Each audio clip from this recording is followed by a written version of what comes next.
किसी भी react JS के इंटरव्यू में इंटरव्यूअर आपको स्टॉप वॉच बनाने के लिए दे सकता है मशीन कोड पे। तो ये काफ़ी इंपॉर्टेंट रिएक्ट जेएस प्रोग्राम है जो मोस्टली इंटरव्यूज के अंदर पूछा जाता है। तो apart from design, let's have a look at the functionality that how can be implemented. So you can see the timer with the start button. When I click on start, it starts the timer, and two buttons appear here. but जब मैं pause पे click करूंगा तो it pauses the timer. And when I click on resume, it resumes again. It starts the timer again. और जब मैं reset पे click करूंगा तो रीसेट क्या करेगा, टाइमर को वापस इनिशियल पोजीशन पे ले आएगा। तो ये काफी सिंपल प्रोग्राम है। पीछे में लॉजिक समझना होगा, लॉजिक क्या है। तो लॉजिक क्या होगा कि हमारे पास मिली सेकेंड्स में टाइम होगा और हमें उस टाइम को कन्वर्ट करना है मिनट के अंदर, ये वाले पार्ट को सेकंड के अंदर और ये वाले पार्ट को मिली सेकेंड्स के अंदर। बस यही लॉजिक है। तो ये लॉजिक हम क्रिएट करते हैं, ये लॉजिक हम डिजाइन करते हैं। तो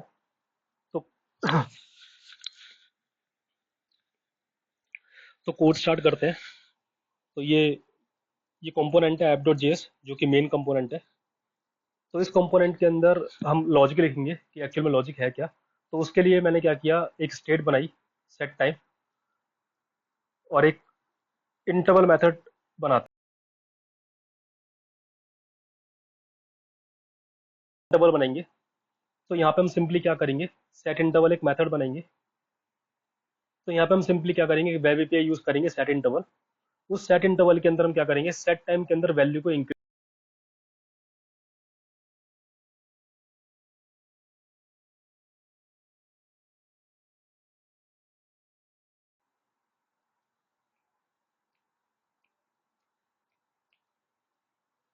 तो एक सेट इंटरवल मेथड बनाया और उसको हर 10 मिली सेकेंड्स के अंदर रन करेंगे। और इसमें हम क्या करेंगे, ये जो हमने स्टेट बनाई है इसके,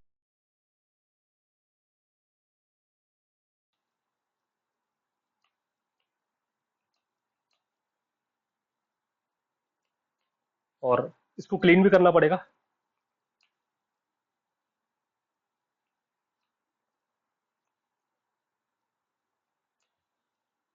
क्लीन करना क्यों जरूरी है, ताकि जब कंपोनेंट रीलोड हो तो ये यूज इवेंट के अंदर जो रिटर्न मेथड है ये चले। इससे क्या होगा ना, जो पुराना इंटरवल होगा वो क्लियर हो जाएगा, फिर नया स्टार्ट होगा। तो ये जरूरी है क्लीन करना। अब इसको हम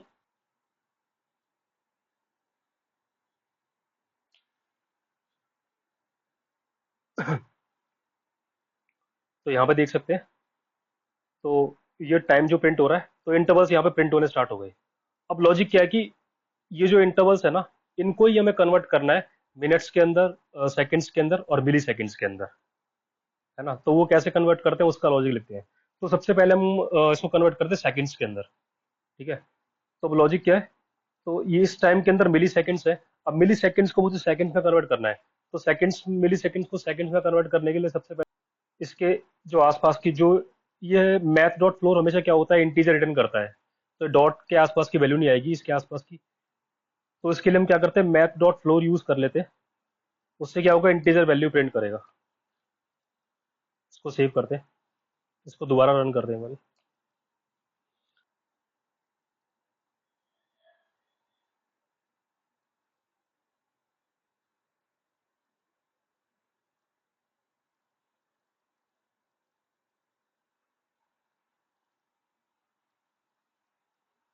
तो ये सारे सेकंड्स शो हो रहे हैं। तो 61, 62, 63 ये सारे सेकंड शो हो रहे हैं। ठीक है। तो ये सेकंड तो मैंने शो कर दिए। लेकिन अब एक प्रॉब्लम क्या है कि अगर आप देखोगे टाइमर के अंदर, उस टाइमर के अंदर क्या है ना, पहला वाला सेक्शन जो है मिनट है, सेकंड वाला सेकंड है और तीसरा मिली सेकंड है। तो जो सेकंड वाला सेक्शन है ना, वो 60 तक चलता है। 60 के बाद ना फिर एक मिनट आगे बढ़ जाएगा, फिर वो दोबारा जो सेकंड है वो दोबारा जीरो से स्टार्ट होगा। तो हमें इसको ना ऐसे ही करना है।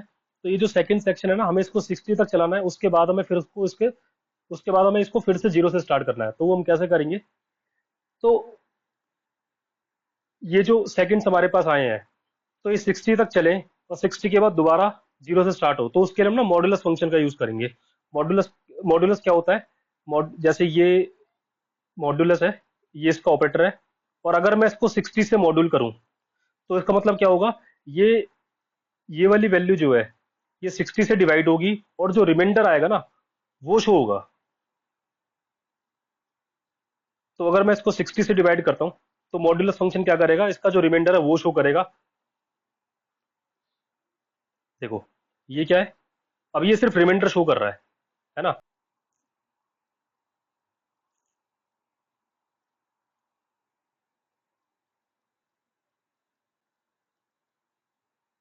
है ना, अब देखो ये 1 से स्टार्ट हुआ, फिर 2, फिर 3, फिर दोबारा 4 आ गया, 5 आ गया। अब ये इंक्रीमेंटेड वैल्यू नहीं है, जो पहले सेकंड दिखा रहा था ना, 121, 161। अब ये वो सेकंड नहीं आ रहा कि 61 दिखा रहा है, 62। अब ये वो सेकंड नहीं दिखा रहा 61, 62, 63, क्योंकि 60 के बाद से दोबारा उसने 1 से स्टार्ट कर दिया। तो अब क्या करते हैं, अच्छा एक चीज और है इसके अंदर, आपने देखा शुरू के अंदर 1 से स्टार्ट हुआ, लेकिन मुझे क्या शो करना है, 01, 02, 03। तो उसके लिए हम क्या करेंगे, यहाँ पे जीरो ऐड कर देंगे इसके अंदर, जो इसकी इनिशियल वैल्यू है वो जीरो ऐड कर देंगे। तो अब देखो, अब देखते हैं। तो ये जीरो से स्टार्ट हो गया, 039, 203। लेकिन अगर 10 के बाद से स्टार्ट हो रही है, जैसे 1011, तो वो लास्ट के 2 ही दिखाए। तो इसके लिए हम स्लाइस का यूज करेंगे। स्लाइस क्या करेगा ना,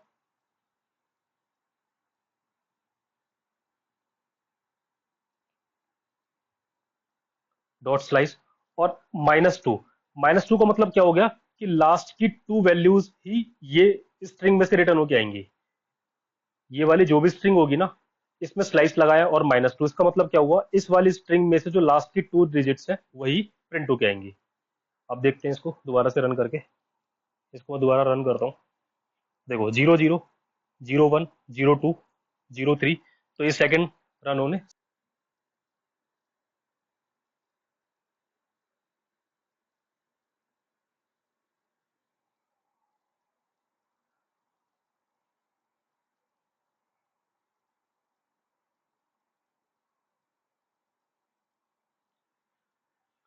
तो ये 60 से दोबारा स्टार्ट हो गया, 01, 02, 03।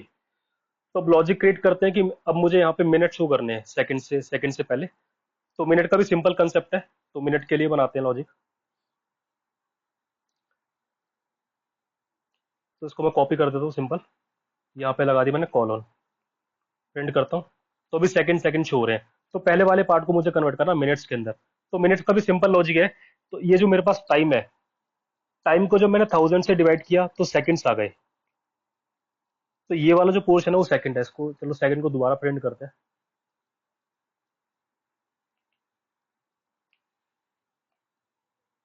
तो ये सेकंड्स आ गए। मैथ डॉट फ्लोर यहाँ पे भी लगा देते हैं।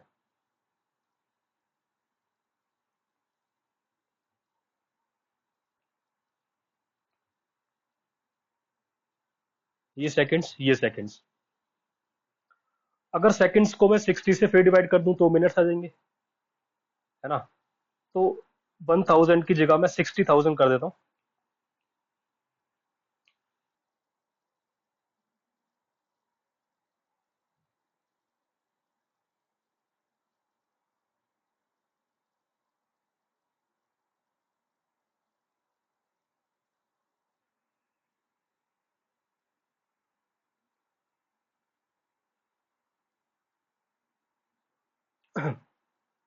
तो सेकंड 55, 56, 57।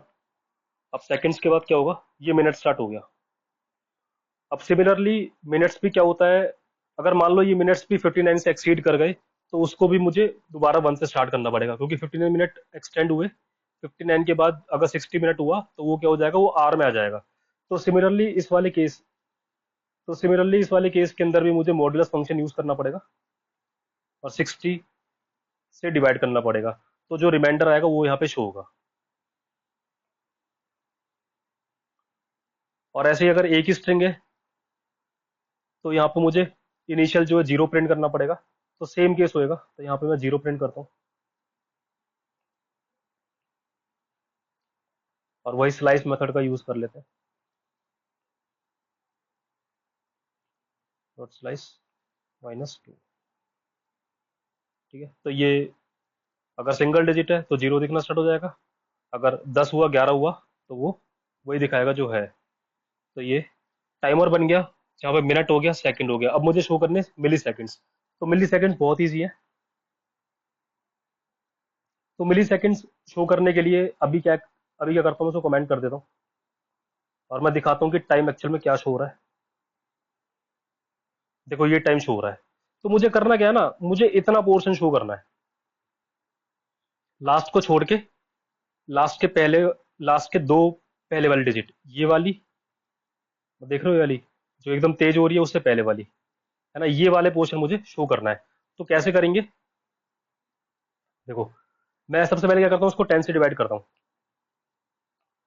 10 से डिवाइड करेंगे तो आखिरी के, अब देखो ये इजी हो गया ना, अब मुझे आखिरी के दो शो करने हैं। अब आपको पता है कि ये एक स्ट्रिंग है, इस स्ट्रिंग में मुझे आखिरी की दो डिजिट शो करनी है, तो मैं क्या मेथड यूज करूंगा, स्लाइस मेथड यूज करूंगा दो शो करने के लिए। तो यहाँ पे मैं सिंपली क्या करता हूँ, नंबर पे लगा दिया, स्ट्रिंग मुझे स्ट्रिंग बनानी पड़ेगी यहाँ पे।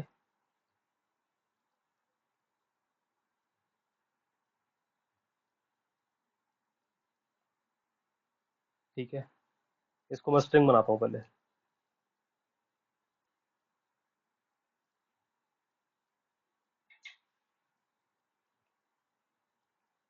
ये स्ट्रिंग बन गई, ठीक है ना। तो ये वाला जो पोर्शन है ये पूरा स्ट्रिंग बन गया, ये वाला। अब इसमें हम स्लाइस मेथड यूज कर सकते हैं, स्लाइस -2, ठीक है ना। तो ये मिली सेकेंड्स हो गए हमारे पास। तो अब इनको कंबाइन करते हैं, जो ऊपर वाले दो हैं उनको मैं अनकमेंट करता हूँ और यहाँ पर भी लगाता हूँ ये वाला पोर्शन, सेमी कॉलन। अब देखो, तो ये बन गया टाइमर। इसको रन करते हैं दोबारा। तो सबसे पहले इसको हम कंपोनेंट लेवल पे डिजाइन करते हैं।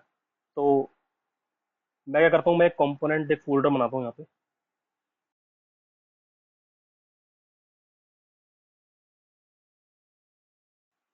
कंपोनेंट्स नाम का फोल्डर बनाया और मैं यहाँ पे एक फोल्डर और क्रिएट करता हूँ, स्टॉप वॉच का नाम का।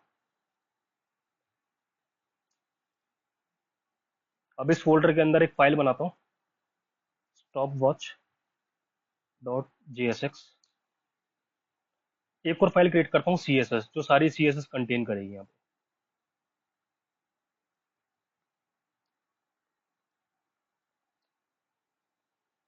ठीक है, तो ये हमारा मेन कंपोनेंट रहेगा, जहाँ पे हमारे सारे कंपोनेंट्स। सिंपल इसको प्रिंट कर लेते हैं एक बारी कि प्रिंट हो रहा है नहीं हो रहा। तो वापस मैं जाता हूँ app.js में, ये सब क्लियर कर देता हूँ मैं। क्लियर क्या, इसको कमेंट ही कर देता हूँ क्योंकि ये सब चाहिए, ये सब नहीं चाहिए। ये ठीक है, तो ये मेन कंपोनेंट हो गया। अब यहाँ से हम जो हमने स्टॉप वॉच कंपोनेंट बनाया था, उसको हम यहाँ पे, तो यहाँ पे देख सकते हैं, यहाँ पे ये प्रिंट हो गया, ये कंपोनेंट यहाँ प्रिंट होके आ गया। तो उसको थोड़ा स्टाइल कर लेते हैं। तो स्टॉप वॉच के अंदर जाते हैं, तो यहाँ पे हम थोड़ी स्टाइलिंग कर लेते हैं। ये हमारे पास मेन डिव है। अब मेन डिव के अंदर, यहाँ पे हमें टाइमर चाहिए और यहाँ पे हमें बटन चाहिए। ठीक है, तो क्या करता हूँ मैं, यहाँ पे क्लास बनाता हूँ। क्लास नाम दे दिया मेन कॉन्ट। ठीक है ना, इसकी स्टाइलिंग कर लेते हैं।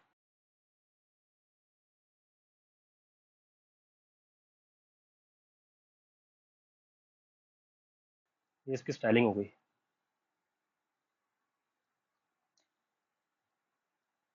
ये पहला कंटेंट आ गया और ये दूसरा आ गया। इस वाले सेक्शन में तो हम टाइमर को भेज देंगे और इस वाले सेक्शन में हमारे पास बटन्स रहेंगे सारे। ठीक है, तो वो जो टाइमर हमने बनाया था ना, उसको यहाँ पे डालते हैं। तो अब एक काम करते हैं, जो हमने टाइमर बनाया था ना, उसका भी एक अलग कंपोनेंट क्रिएट कर लेते हैं। तो यहाँ पे गया,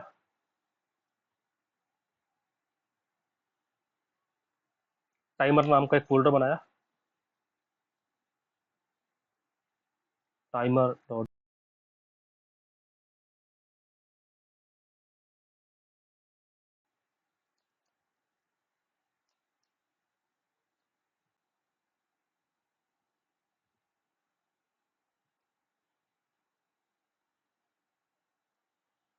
ठीक है, ये कॉपी पेस्ट कर दिया मैंने।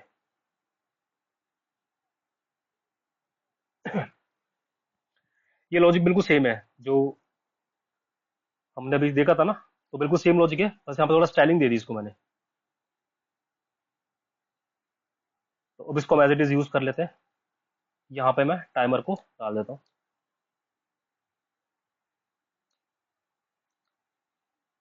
अब इसमें मैंने प्रॉप क्या भेजी है, एक टाइम भेजा है, ये वही टाइम है जो हमने यूज किया था उसमें। तो वापस मैं वहां से कॉपी कर लेता हूँ उसको। इसको मैंने कॉपी किया, यहाँ पे एज इट इज डाल दिया।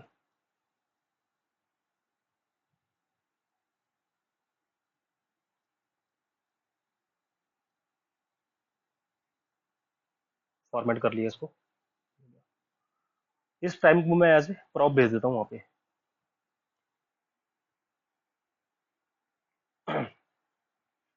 तो टाइमर कंपोनेंट मैंने यहाँ पे डाल दिया। अब इसको रन कर देते हैं ताकि थोड़ा सा और अच्छा हो जाए। सी एस एस मैंने बना के रख रखी है पहले से इसकी, तो मैं कॉपी पेस्ट कर देता हूँ इसकी।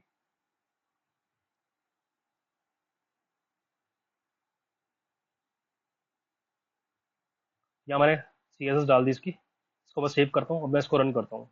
तो बटन्स क्रिएट करते हैं, तो उसके लिए एक सेपरेट कंपोनेंट बनाते हैं। तो यहाँ पे मैं एक फोल्डर बना रहा हूँ यहाँ पे, कंट्रोल बटन्स के नाम से।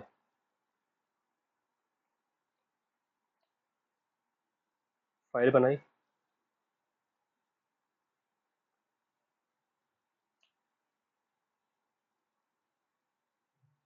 सी एस एस फाइल भी क्रिएट कर लेते हैं।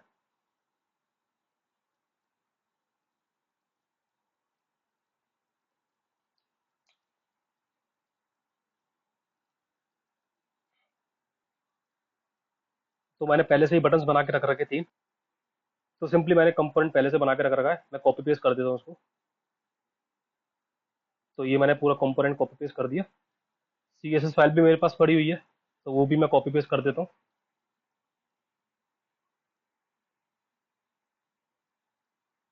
तो इसको रन करके देखते हैं ये कैसा दिखता है।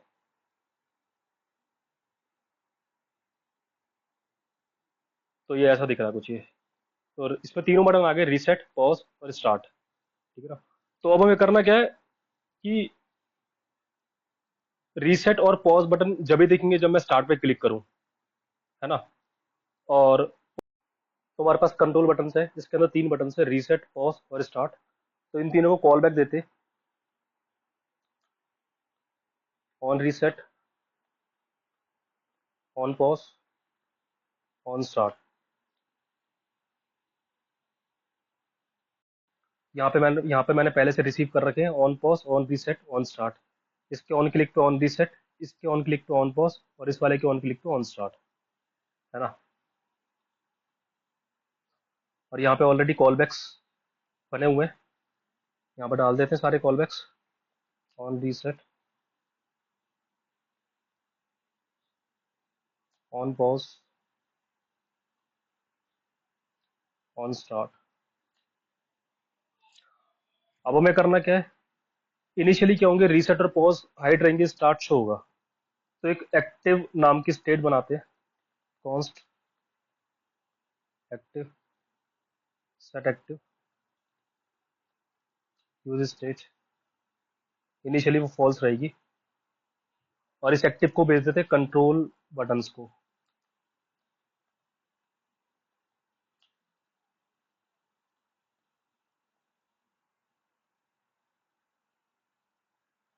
खाना है तो अब तो कंट्रोल बटन्स के, तो यहाँ पे एक्टिव को रिसीव कर लेते हैं प्रॉप्स के अंदर। इनिशियली उसकी वैल्यू फॉल्स रहेगी, तो जब फॉल्स रहेगी तो स्टार्ट बटन शो होना चाहिए।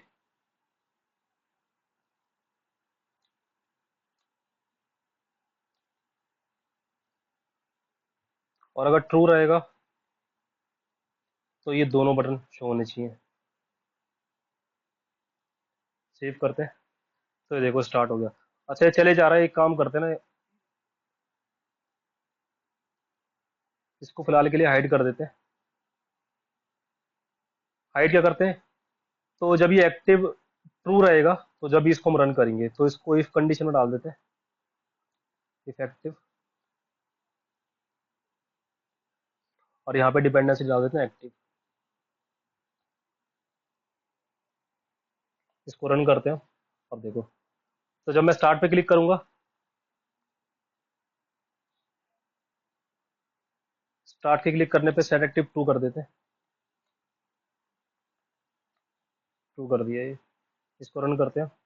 तो जैसे ही ट्रू किया तो टाइमर स्टार्ट हो गया, और कंट्रोल बटन के अंदर जो कंडीशंस थी वो भी एक्टिवेट हो गई, तो उसके कॉरस्पॉन्डिंग ये रीसेट और पॉज बटन दिखने स्टार्ट हो गए। अब हमें करना क्या है, जब मैं पॉज पे क्लिक करूं तो ये पॉज हो जाए। तो उसके लिए एक और स्टेट बनाते हैं पॉज नाम की, पॉज।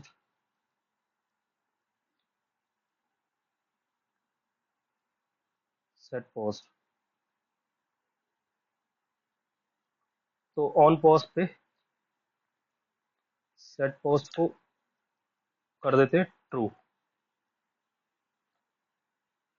ट्रू कर देते। तो जब ये सेट पॉज अगर फॉल्स रहेगा,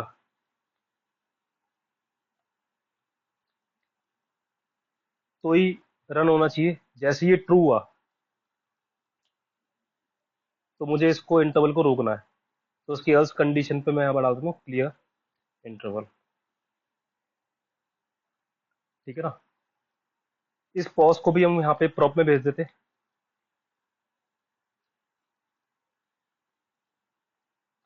इससे क्या होगा, जो कंट्रोल बटन्स हैं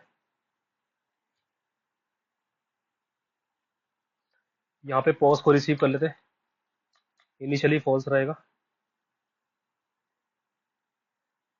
करना क्या है कि जब पॉज ट्रू है, अगर पॉज ट्रू है तो यहाँ पे रिज्यूम शो करना है, और अगर पॉज फॉल्स है तो यहाँ पे पॉज शो करना है हमें। अच्छा, यहाँ पे एक दिक्कत है, ऑन पॉज पे हमेशा हमने ट्रू सेट किया, लेकिन ऐसा नहीं करना। अगर ट्रू है तो फॉल्स, अगर फॉल्स है तो ट्रू। तो इसकी इसको ऐसे हम सेट कर देते हैं। तो यानी कि अगर ट्रू रहेगा तो फॉल्स सेट कर देगा, और अगर फॉल्स रहेगा तो ट्रू सेट कर देगा। तो इसको रन करते हैं। तो जब मैंने स्टार्ट पे क्लिक किया तो स्टार्ट हो गया। जब मैं पॉज पे क्लिक करता हूँ, रिज्यूम तो आ गया, लेकिन ये पॉज नहीं हुआ है। भाई पॉज क्यों नहीं हुआ ये देखते हैं।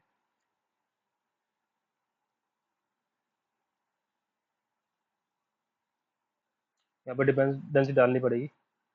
तो यहाँ पे डिपेंडेंसी डालनी पड़ेगी। इसको दोबारा रन करते हैं एक बार। स्टार्ट पे क्लिक किया, पॉज पे क्लिक किया, रिज्यूम। अब मैं वापस रिज्यूम पे क्लिक करूंगा तो ये दोबारा स्टार्ट हो जाएगा। अब लास्ट में करना रीसेट। रीसेट पे हमें सब कुछ रीसेट कर देना है, यानी कि एक्टिव को ही फॉल्स कर देना है, पॉज को भी फॉल्स कर देना है, और जो टाइम है, ये जो टाइम की वैल्यू, इसको भी जीरो कर देना है हमें। ठीक है ना। तो इसको हम क्या करते हैं,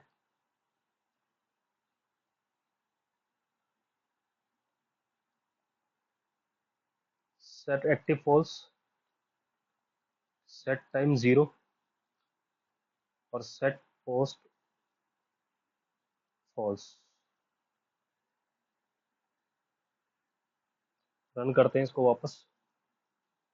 स्टार्ट पे क्लिक किया, स्टार्ट हो गया इंटरवल। पॉज पे क्लिक किया, पॉज हो गया। रिज्यूम पे क्लिक किया, दोबारा स्टार्ट हो गया। और जब मैं रीसेट करूंगा तो वापस अपनी